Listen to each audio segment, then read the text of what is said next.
Yes. And then the aerobic on that one's going to have lines, like drip lines. Uh-huh. And then this one will have sprinkler heads. So it'll Cool. come out this way and it'll spray. And then what we thought about, because we were going to put the RV like right in here. Mm-hmm. But now we're thinking about not doing an RV, but a tiny home, because you see this like half lot, like we still have this. We're thinking about doing a little tiny home right here and keeping that for an Airbnb. And you own that property, right? Yeah. Okay. I think that's a great idea. So, I mean, it's just something that you always have. You don't have to rent it. You can yeah. have it for family reunions, people coming into town. I mean, clients that are gonna do projects with us in the future. Yep. I mean, that's something that they have to consider too. And, I was even, Gabe came up with the idea that there's sometimes when, if we have a bigger group, we can rent out my parents' house. They can go live in the tiny home for a couple days and then Oh switch it yeah. back and forth. Say, get out. It's time to rent this out. Time to make some money. Yeah. That's funny.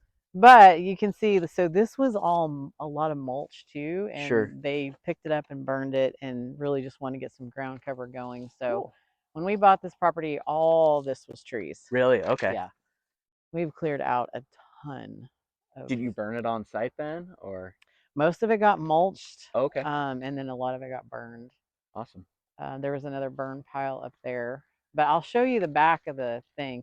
We're going to put up a privacy fence here. There is a very big pit bull over there. Wonderful. It I'm scares sure your us. dogs are all making friends. And my dogs don't seem to care, and it wags its tail with the dogs, but it doesn't like us.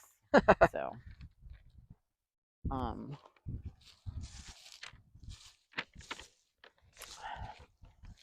Have you had those chats with like your excavator and your concrete contractor yet? no, Are you um are you required to put in like French drains or drain tile around the footings?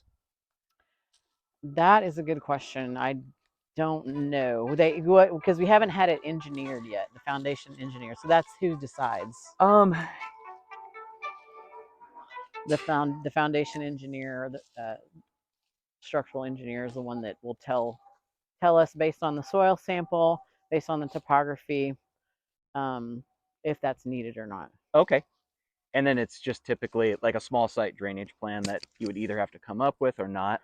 Yes, there's a lot of them in here in the hill country. You've probably seen where we have to put culverts underneath the driveways Sure. and things like that. So here in this neighborhood, I haven't really seen any.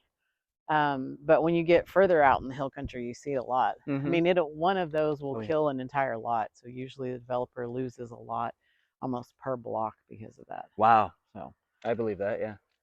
but yeah, so these are the fruit trees. See, here's another gate. So Okay. he's been like cleaning this area out up here. So we're thinking about putting the tiny home, like obviously clearing a lot more of this out. This is what the Sure. whole property looked like before. Wow. Um, so clearing more of this out and putting the tiny home, and then having that as like a pathway. So we would put more of a parking spot right there or Just another something. access point. Yeah. Cool. So What is the timeline for getting your plans approved? they're done. I mean, we don't Okay. have to So you've got them stamped? we Oh, don't have to do that here. you don't have to get a building permit or Oh, you mean for the when building the department? the builder's going to do that, but I don't know. I mean, we don't really they go through the permits of They because we're handle all that county. for you. Yeah. Oh, okay. So That's it's really nice. just more like phase inspections and phase permits on what you have to get permitted, and yeah, Okay. So let's see. it's Like, different than if it's in the city. yeah, because in the city you would have your engineering and your design come together Hmm. essentially, and then they're trying to forecast what's the building department want, Yeah. and you submit for the permits. They give you the timeline. It's 6 weeks to 12 Yeah. weeks or So whatever we it don't is. have to have all that waiting time or Okay, anything. so you don't have to do that per se. That's awesome. Mm-mm. Yeah, because then they have to justify it, so they have to write up something, right? Yeah. And then you have your changes, and then you resubmit. I mean, gosh, for our property in Kenmore, that was submitted at the first of the year, and we weren't approved until the end of April. Oh my gosh. Yeah, and I mean, you're just kind of chomping at the bit, like, hey, I've been approved, and you have to be approved by the bank too. That all has Yeah. to kind of coincide.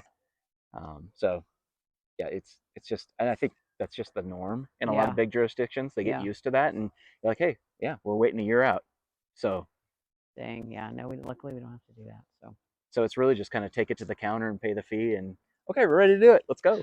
That's awesome. yep, absolutely. I, Welcome to Texas. I love it. Texas Hill Country. Are these So the outtakes? I know, right?